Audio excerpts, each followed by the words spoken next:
चलो आज अपने शुरू करते हैं उत्तरी पर्वतीय प्रदेश। उत्तरी पर्वतीय प्रदेश की स्थिति अपने थोड़ी देख लेते हैं।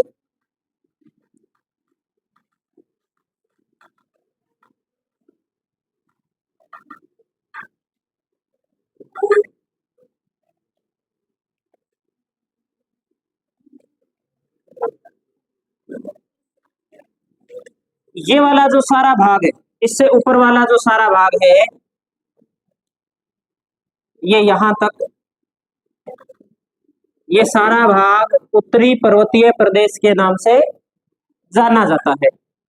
इस उत्तरी जो पर्वतीय प्रदेश है, उत्तरी पर्वतीय प्रदेश का निर्माण कैसे हुआ है, इसके बारे में थोड़ी सी अपने बात कर लेते हैं। निर्माण, तो कल हमने एक बात पढ़ी थी कि एक पेंजिया था, एक पेंथालासा था। पेंजिया दो भागों में टूटा, एक का नाम था अंगारा लैंड, दक्षिणी भाग का नाम था गोंडवाना लैंड। आगे चल करके अंगारा लैंड से 3 महाद्वीप बने। ऐसे ही आगे चल करके गोंडवाना लैंड से दक्षिणी अमेरिका, अफ्रीका, अंटार्कटिका, प्रायद्वीपीय भारत और ऑस्ट्रेलिया वाले महाद्वीप का निर्माण हुआ। ये बात हम पढ़ चुके हैं। अब हिमालय कहाँ है, थोड़ी सी स्थिति देखते हैं। तो आप पहले एक ये भाग देखिए, ये भाग है, एक महाद्वीप है। इस महाद्वीप का नाम क्या है? एशिया। और ये वाला भाग है जो प्रायद्वीपीय भारत का है, जो गोंडवाना लैंड का भाग है। और ये किसका भाग है? ये भाग है एशिया वाला भाग है, ये अंगारा लैंड का भाग है। ये प्रायद्वीपीय भारत है जो गोंडवाना लैंड का भाग है। प्रारंभिक स्थिति ऐसे थी। अब ये जो प्रायद्वीपीय भारत वाला भाग, ये किस ओर गति कर रहा है? ये हम कह सकते हैं उत्तर की ओर या उत्तर पूर्व की ओर एक प्रकार से गति कर रहा है। और गति करता करता कहां पहुंच गया?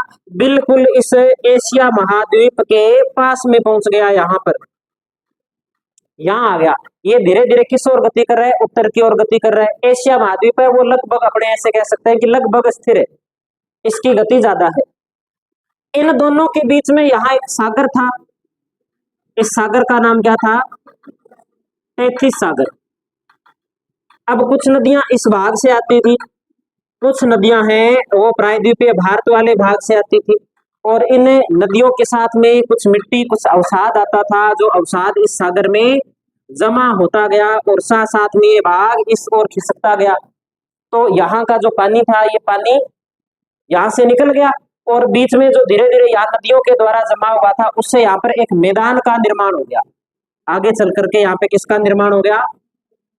मैदान का निर्माण हो गया। यहाँ पर मान लो कि जैसे जैसे पास आया, यहाँ पर मैदान का निर्माण हो गया, मिट्टी जमा होगी। लेकिन मिट्टी के जमा होने के बावजूद भी ये भाग गति करना बंद नहीं करता है, उत्तर की ओर बढ़ता रहता है। उत्तर की ओर बढ़ता रहता है तो इस भाग पर, जहां पर नदियों के द्वारा मिट्टी का जमाव किया गया था, इस भाग पर दबाव पड़ता है। इस भाग पर दबाव पड़ने के कारण क्या है? ये भाग ऊपर की ओर वलित होकर के उठने लगता है, जिससे यहाँ पर एक पर्वतमाला का निर्माण होता है। इस पर्वतमाला का नाम क्या है? हिमालय। तो एक बात समझ में आ गई होगी कि हिमालय का निर्माण कैसे हुआ। हिमालय का निर्माण प्रायद्वीपीय भारत के उत्तर की ओर खिसकने के कारण यहाँ जो नदियां बहती थी वो टेथी सागर के अंदर गिरती थी, और टेथी सागर के अंदर जो नदियां गिरती थी वो वहां मलबा लेकर के आती थी, जिसके कारण यहाँ एक मैदान का भी निर्माण हुआ। और धीरे धीरे जब इस मैदान वाले भाग पर दोनों भागों का दबाव पड़ा तो यहाँ पर ये वलित होकर के ऊपर उठ गया, जिससे पर्वतमाला का निर्माण हुआ, जिसे हिमालय पर्वत के नाम से हमें जानते हैं। आइए बात समझ में सभी गए। तो इसमें लिखने की कोई विशेष बात नहीं, फिर भी आपको लगता है तो हम एक बात इसमें लिख सकते हैं कि इसका निर्माण है कैसे हुआ है। तो लिख सकते हैं, हम लिख दीजिए निर्माण में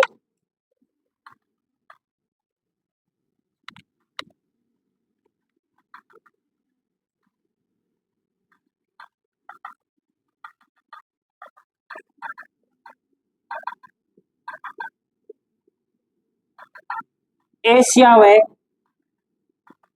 प्रायद्वीपीय भारत के मध्य स्थित टेथिस सागर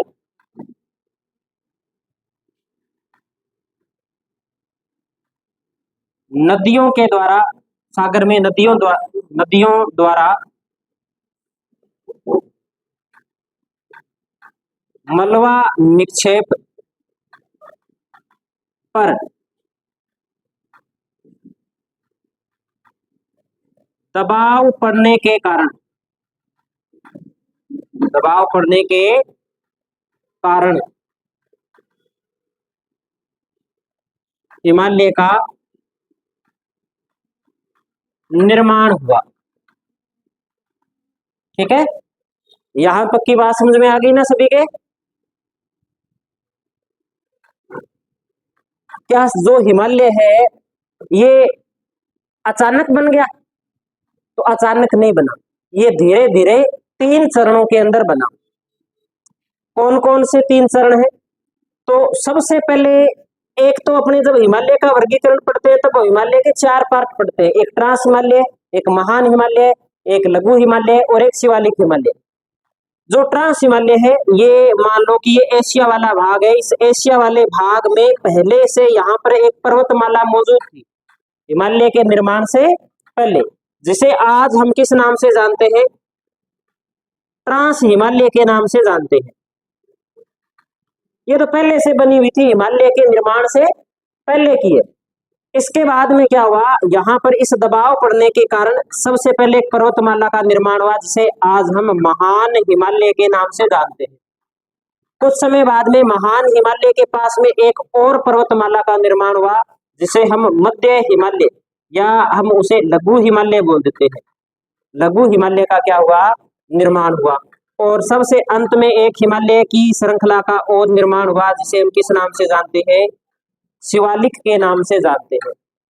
तो हिमालय का निर्माण अचानक न होकर के धीरे धीरे चरणों के अंदर हुआ है। एक ये बात भी हमें ध्यान रखनी है।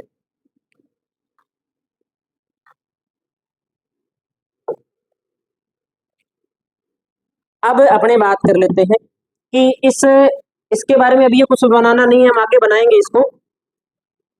औसत ऊंचाई कितनी है हिमालय की?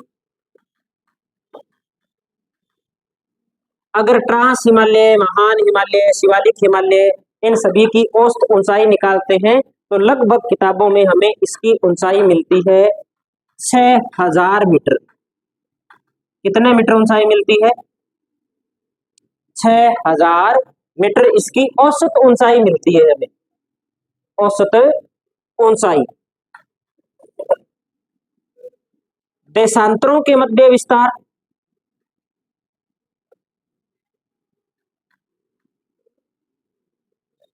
तो लगभग 22 देशांतरों के मध्य इसका विस्तार पाया जाता है। कितने देशांतरों के मध्य? 22 देशांतरों के मध्य। हम अभी एटलस में देखेंगे कहां से कहां तक फैला हुआ है, सारी बात करेंगे हम। अगली बात करते हैं इसके बाद कि इसकी लगभग लंबाई कितनी है। तो इसकी लंबाई है 2400 किलोमीटर।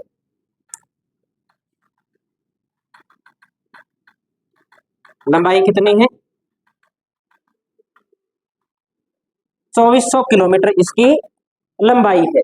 और अपने बात करें इसकी चौड़ाई की, तो इसकी चौड़ाई अलग अलग मिलती है हमें। चौड़ाई की अगर बात करें तो चौड़ाई हमें कश्मीर में तो इसकी मिलती है, पश्चिम के अंदर तो कश्मीर में तो इसकी है 400 किलोमीटर के आसपास। कुछ किताबों में हमें 450 भी मिल जाएगा, बड़ा बड़ा हम 400 लिखते हैं। और पूर्वोत्तर के अंदर जैसे अरुणाचल प्रदेश वाला भाग है, इस वाले भाग के अंदर, इस वाले भाग के अंदर अरुणाचल प्रदेश में इसकी चौड़ाई मिलती है लगभग 150 किलोमीटर। अरुणाचल में इसकी चौड़ाई कितनी है? 150 किलोमीटर के आसपास हमें मिलती है। तो ये बात हमें ध्यान रखनी। क्षेत्रफल तो 5 लाख वर्ग किलोमीटर क्षेत्रफल है इसका, 5 लाख वर्ग किलोमीटर।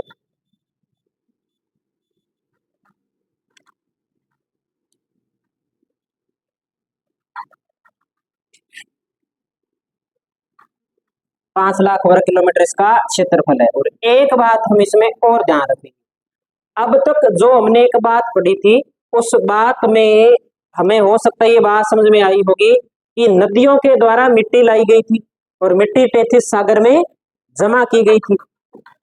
अब वहां पहले टेथिस सागर था जिसमें मिट्टी जमा की गई थी, उस मिट्टी से ही उस पर दबाव पड़ने के कारण हिमालय का क्या हुआ था, निर्माण हुआ था। तो कई बार पूछा जाता है सत्य असत्य कथन के अंदर कि जब हिमालय का निर्माण हुआ तो इसके अंदर बहुत सारे समुद्री निक्षेप पाए जाते हैं, वो भी परतदार चट्टानों के अंदर। परतदार चट्टान होती है वो अवसादी चट्टान होती है। अवसादी चट्टान के अंदर क्या है, यहाँ पर कुछ समुद्री निक्षेप पाए जाते हैं।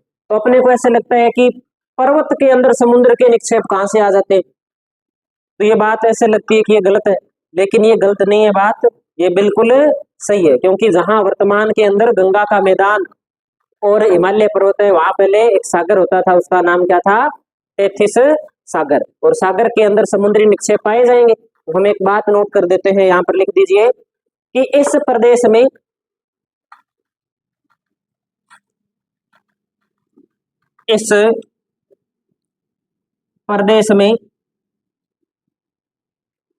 अनेक कालों के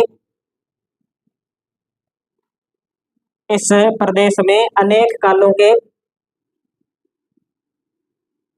समुद्री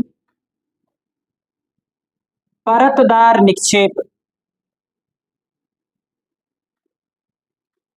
पाए जाते हैं। एक ये बात हम ध्यान में रखेंगे।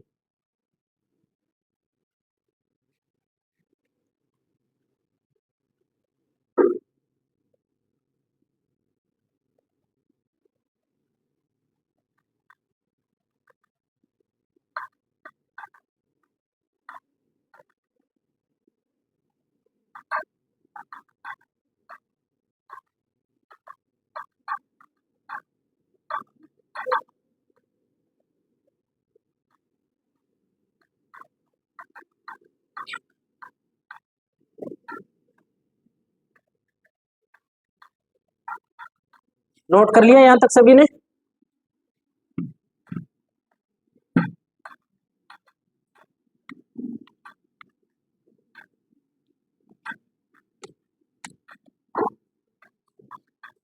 अब अपने हिमालय का वर्गीकरण कर लेते हैं। उत्तरी पर्वतीय प्रदेश का वर्गीकरण।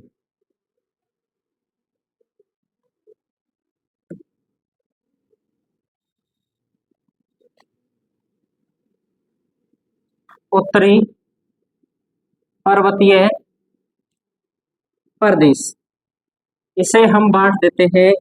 एक तो हम बांटते हैं इसे, नाम देते हैं हम ट्रांस हिमालय। ट्रांस हिमालय का एक नाम मिलता है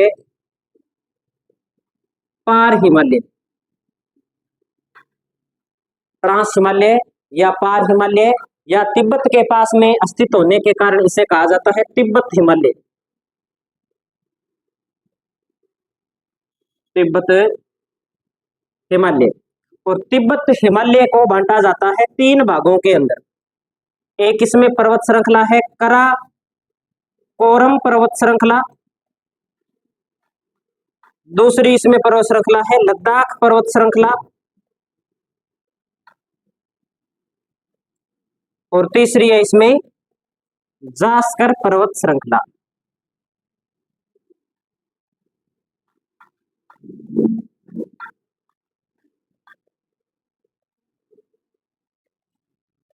दूसरा जो इसका भाग है उसे अपने बोलते हैं हिमालय।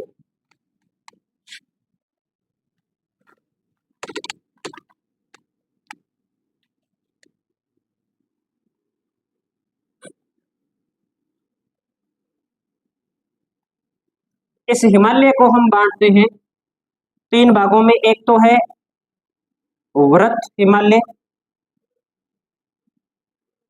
दूसरा है लघु हिमालय,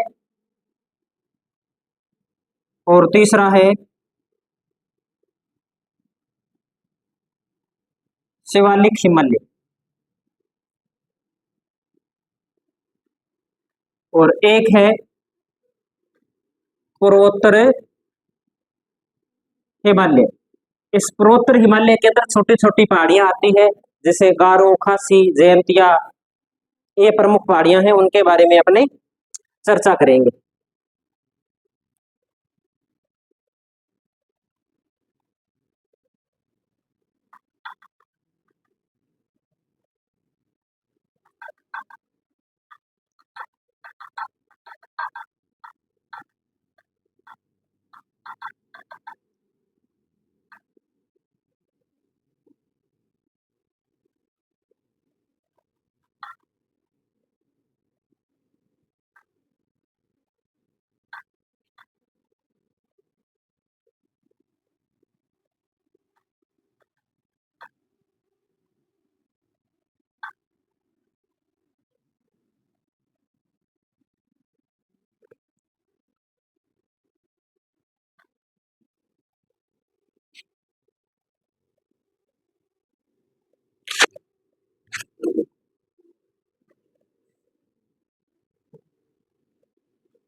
कर लिया सभी ने नोट? अब अपने भारत का जो भौतिक मैप है, प्राकृतिक मैप, ये निकालना है अपने को। इसमें अपने देख लेते हैं कुछ बातें। इसमें सबसे पहले हमने कराकोरम देख ही रखा है। एक नंबर पे है कराकोरम, सबसे ऊपर कराकोरम। कराकोरम के बाद में क्या है? लद्दाख। लद्दाख के बाद में जास्कर, है ना। और लद्दाख का ही भाग है ये जो इधर लिख रखा है ना, कैलाश पर्वत श्रेणी। ये जो कैलाश है ये लद्दाख पर्वत श्रेणी का ही भाग है। मिला कि नहीं मिला? इसी पेज पे, इसी के ऊपर जहां लद्दाख लिखा है, लद्दाख के आगे देखो कैलाश पर्वत श्रेणी लिखा हुआ है तिब्बत के अंदर। ये रहा यहाँ पे।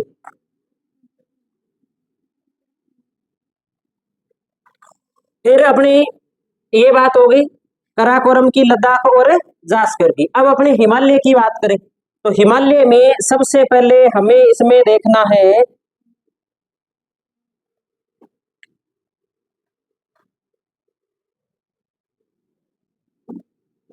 इस मैप में दे नहीं रखा, एक आगे इसमें मैप होगा अपने जम्मू कश्मीर का, उसमें देखते हैं। जम्मू कश्मीर वाला अगले पेज पे जो मैप है, इस पेज पे आप इसमें ये जो जास्कर पर्वत श्रृंखला लिखा हुआ है, इससे थोड़ा सा ऊपर जाओगे तो इसमें लिखा हुआ है नंगा पर्वत। इस जगह नंगा पर्वत, इस नंगा पर्वत से शुरू होता है वृहत हिमालय, महान हिमालय। और ये कहां तक जाता है? ये जाता है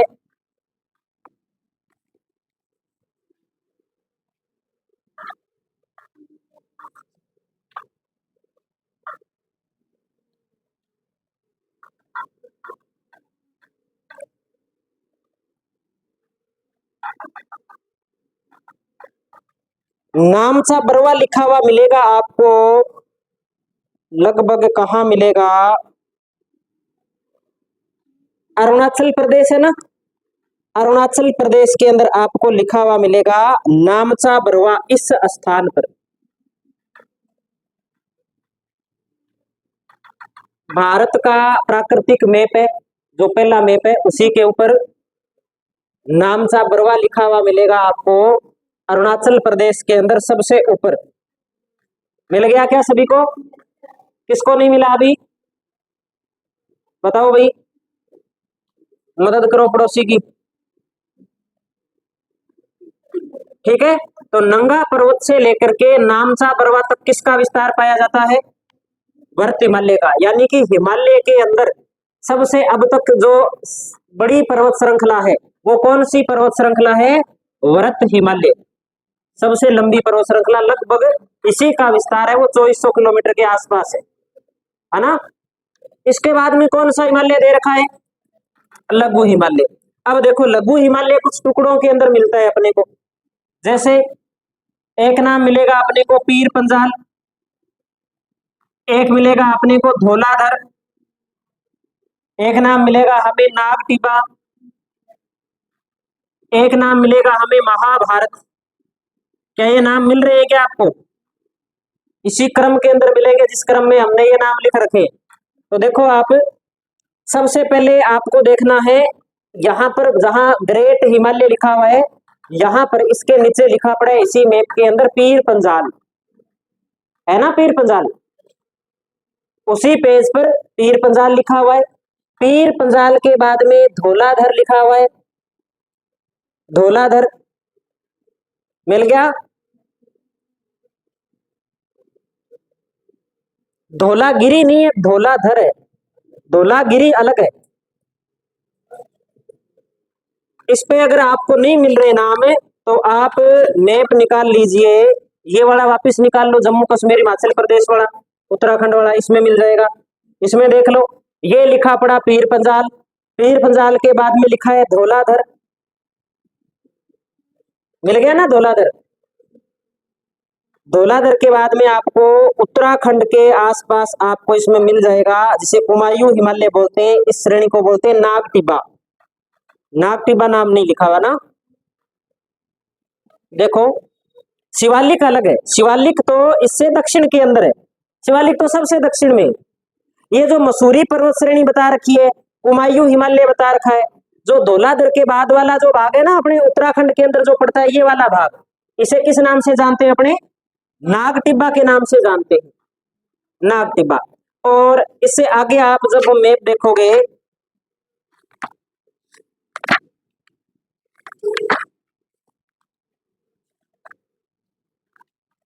इसमें नेपाल का नक्शा दिखा रखा है। ऐसा कोई मैप है क्या जिसमें नेपाल दिखा रखा है साथ में?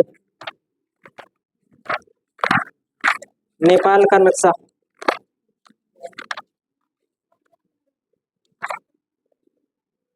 ये देखो नेपाल का नक्शा, ये मिल गया, ये नेपाल का नक्शा है। इस नेपाल के अंदर देखो ये लिखा पड़ा महाभारत पर्वत श्रेणी।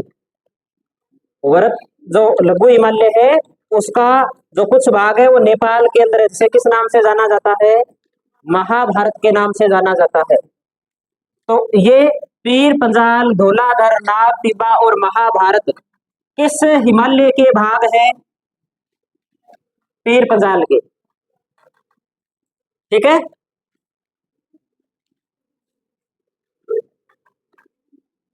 मिल गया ना सभी को? किसको नहीं मिला? इसमें देखो, इस मैप में देखो ये क्या लिखा है, यहाँ पर महाभारत नहीं लिखा क्या? महाभारत पर्वत श्रृंखला, तो महाभारत लघु हिमालय का भाग है। अभी एक मैप बनाएंगे उसमें हम लिखेंगे। आगे चले, इसके बाद में हमें शिवालिक पर्वत श्रेणी देखनी है।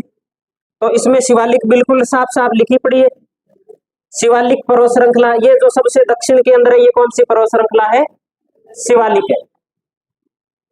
पीर पंजाल, धौलाधर, नाग टिब्बा के दक्षिण में इस मैप के अंदर शिवालिक पर्वत श्रृंखला को बता रखा है, ठीक है। अब एक डायग्राम बना लेते हैं अपने।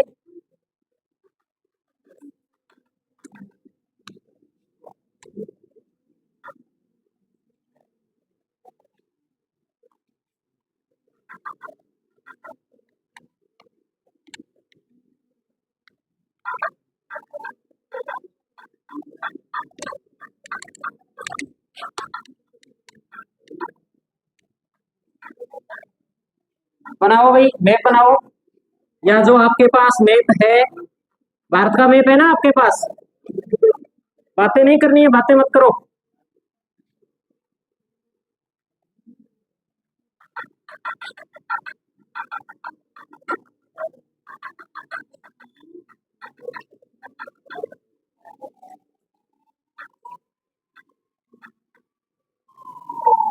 देखो सबसे पहले ये एक नंबर पर्वत श्रृंखला है, और इस एक नंबर पर्वत श्रृंखला का नाम क्या है? कराकोरम। और कराकोरम के बाद में ये यहाँ पर, यहीं पर इसी के पास में एक और पर्वत श्रृंखला है। इसका नाम क्या है? इसका नाम है लद्दाख। और लद्दाख का भाग ही है आगे चल करके कैलाश पर्वत। कैलाश पर्वत। 4 नंबर पे यहां जो पर्वत श्रृंखला इस प्रकार से फैली है, ये कौन सी पर्वत श्रृंखला है? जास्कर। 5 नंबर पे हम यहां से शुरू करते हैं। इस स्थान का नाम है नंगा पर्वत। यहां से लेकर के इस प्रकार से यहां तक फैली हुई है। इस स्थान का नाम है नामचा बरवा। नामचा बरवा अरुणाचल प्रदेश के अंदर। इस पर्वत श्रृंखला का नाम है वरहत हिमालय।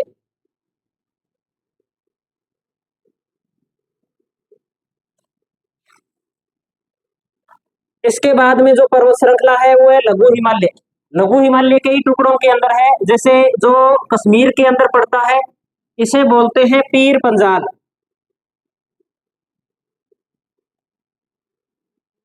जो हिमाचल प्रदेश और इस क्षेत्र में पड़ता है इसे बोलते हैं धौलाधर। जो इस उत्तराखंड के आसपास पड़ता है इसे बोलते हैं नाग टिब्बा।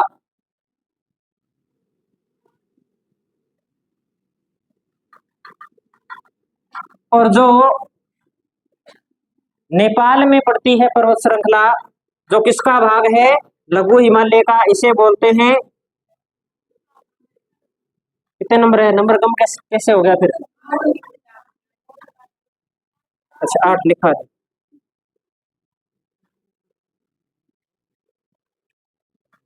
महाभारत, नेपाल के अंदर महाभारत। और यहां पर जो इस प्रकार से पर्वत श्रृंखला फैली है, जो पूर्वोत्तर के अंदर पहाड़ियां आती है, इसे अपने अराकान योमा के नाम से भी जानते हैं।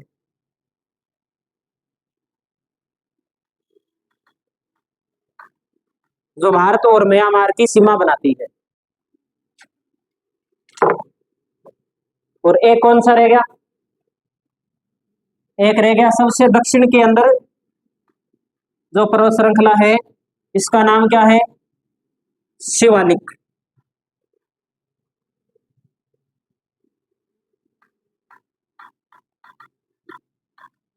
कुछ कहानी आई है समझ में?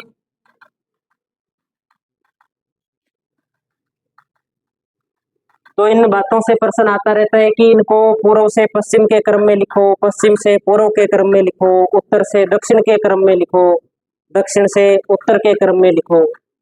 ये क्रम यहाँ से बार बार पूछा जाता है। तो ये बिल्कुल ऐसा आपको काम करना है। और ऐसा भी नहीं करना कि जो हिमाचल प्रदेश में वो पाकिस्तान में दिखा रहे हैं, जो जम्मू कश्मीर में वो उत्तराखंड में दिखा रहे हैं, ऐसा भी नहीं करना। मैप के अंदर बिल्कुल सही सही एटलस के अंदर देख देख करके आप बना सकते हो। हालांकि ये सही बना हुआ है, इसमें कोई दिक्कत नहीं है। इसको आप मैप के अंदर इस प्रकार से बना सकते हो। ये जो नंगा पर्वत वाली चोटी है ये पाक अधिकृत कश्मीर में आती है। और जो नामसा बरवा वाली चोटी है वो चीन के अधिकार में आती है। वर्तमान के अंदर 1962 वाली लड़ाई हुई थी, उसमें चीन ने वहां पर कब्जा कर लिया था। तो न तो हिमालय की पश्चिम वाली चोटी हमारे पास में, न पूर्व वाली चोटी हमारे पास में। बीच वाला हिमालय का जो भाग है वो हमारे पास है।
कल का काम क्या है? कल का काम एक तो ये जो 11 नाम लिखे पड़े, ये नाम कर्म में मैप में भरने आने चाहिए सभी को बिना देखे।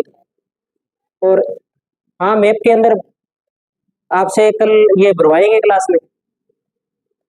और क्या आना चाहिए? तो एक इसके बाद में एक चीज और पढ़ेंगे हम, जैसे ट्रांस हिमालय है, महान हिमालय है, लघु हिमालय है, शिवालिक हिमालय है। इनको अलग करने वाले कुछ स्थान है जिनके कुछ नाम है, वो नाम भी हमें याद करने हैं, बार बार पूछे जाते हैं पेपर में, उनको अपने देख लेते हैं।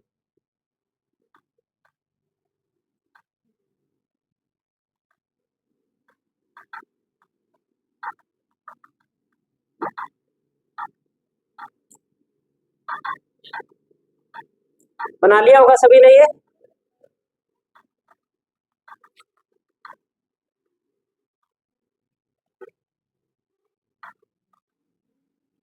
कर दे साहब क्या इसको, या नोट कर रहे हैं अभी कोई?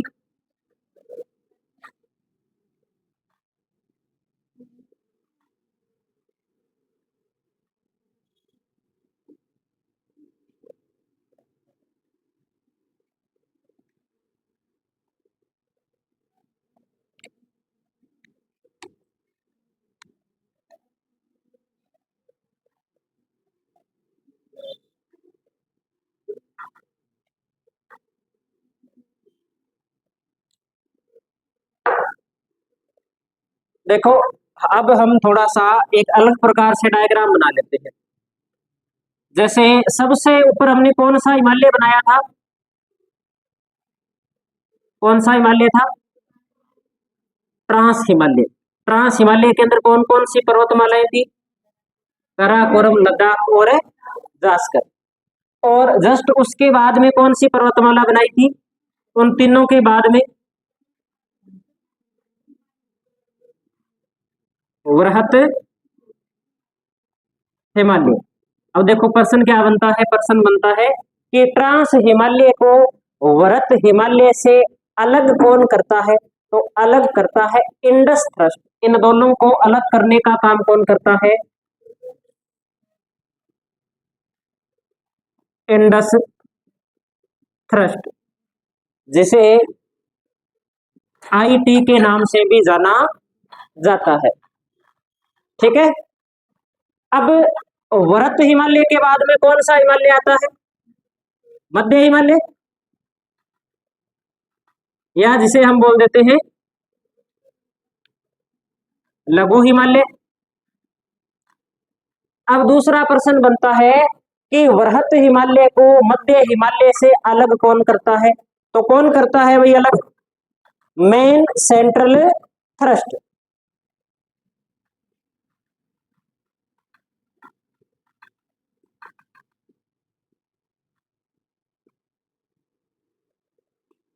जिसे एमसीटी के नाम से भी जाना जाता है। मध्य हिमालय के बाद में कौन सा हिमालय आता है? शिवालिक हिमालय।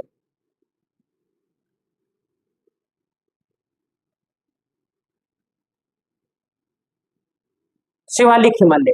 तो लघु हिमालय को या मध्य हिमालय को शिवालिक हिमालय से कौन सा थ्रस्ट या कौन सा अपने कह सकते हैं फॉल्ट अलग करता है? तो एमबीटी। एमबीटी का मतलब क्या है? Main boundary thrust.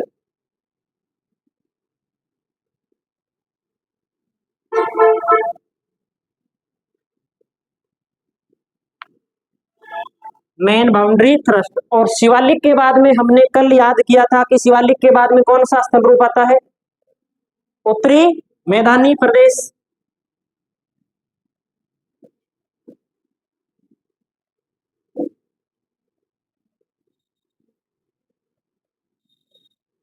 इसे कौन अलग करता है? H F F. इसका पूरा नाम क्या है? तो इसका पूरा नाम है Himalaya front halt. Himalaya front halt इसे अलग करता है। तो कितने नाम हो गए? 4 नाम हो गए। 4 नाम तो ये याद करने हैं। इसके अलावा एक नाम हमें और याद करना है जो किसे अलग करता है। हम पढ़ते हैं कि भारत में, जैसे हम एक छोटा मैप बना करके देख लेते हैं,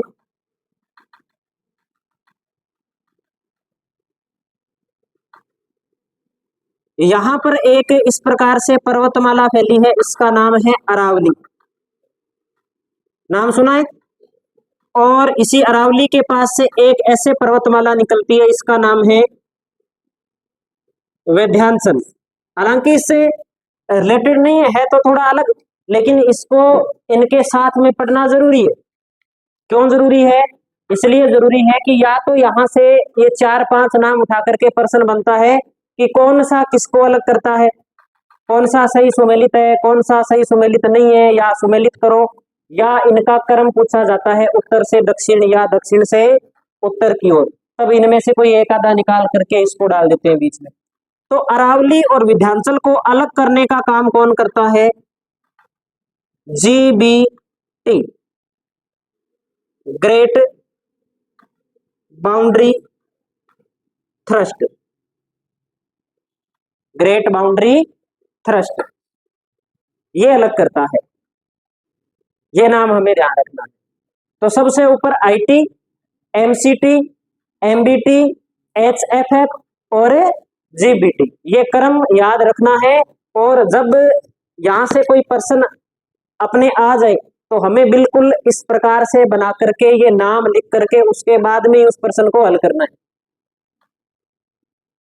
बिना सोचे समझे यहाँ से प्रश्न को नहीं करना, क्योंकि अगर हम इस प्रकार से 1 मिनट लगेगा लिखने के बाद अगर प्रश्न हल करते हैं तो 100% अपना प्रश्न है वो सही होगा। कि ट्रांस हिमालय और मध्य हिमालय, अपने महान हिमालय के बीच में कौन सा है, महान और लघु के बीच में कौन सा है, लघु और शिवालिक के बीच में कौन सा है, शिवालिक और उत्तरी मैदान के बीच में कौन सा है। तो ये क्रम हमें ध्यान में रखना है। बना लो इसे।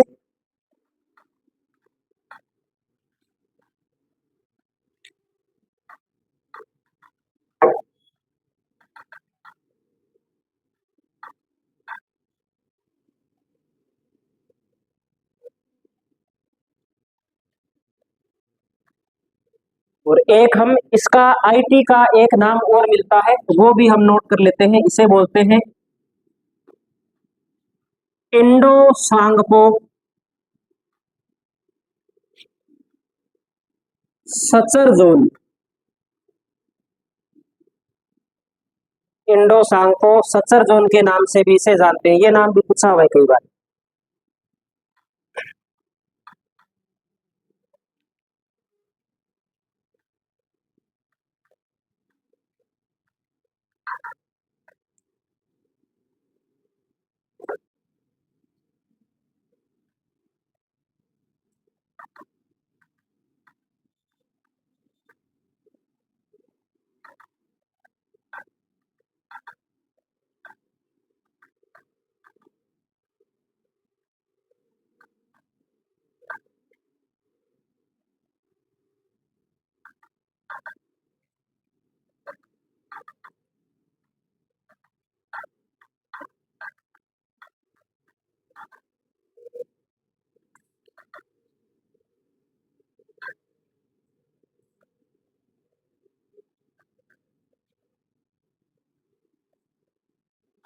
यहां तक की कहानी ठीक है?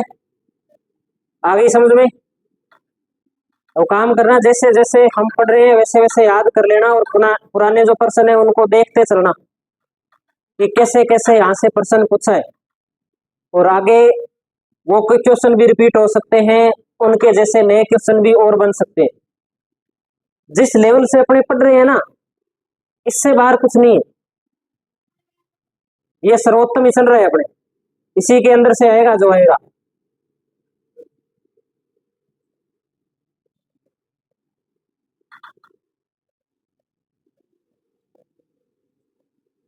तो आपने इसलिए पढ़ रहे हैं क्योंकि पेपर का कोई लेवल नहीं होता। हो सकता है बिल्कुल नॉर्मल क्वेश्चन आ जाए, हो सकता है टफ पूछ ले, डीप पूछ ले। तो डीप पढ़ा हुआ है तो आसान पेपर आएगा तो भी दिक्कत नहीं है, टफ आएगा तो भी हमें कोई दिक्कत नहीं है। एक ही बार भूगोल पढ़नी है, एक बार पढ़ लेंगे और ढंग से पढ़ लेंगे, बार बार पढ़ने से अच्छा है।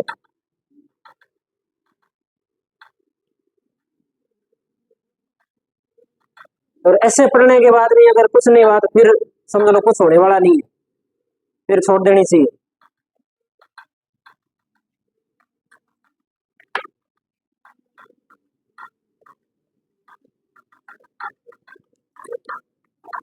टाइम हो गया या पढ़े अभी? हो गया। चलो आगे हेडिंग लगा दीजिए आप, ट्रांस हिमालय। जो वर्गीकरण किया था उसमें सबसे पहला हिमालय कौन सा था? ट्रांस हिमालय।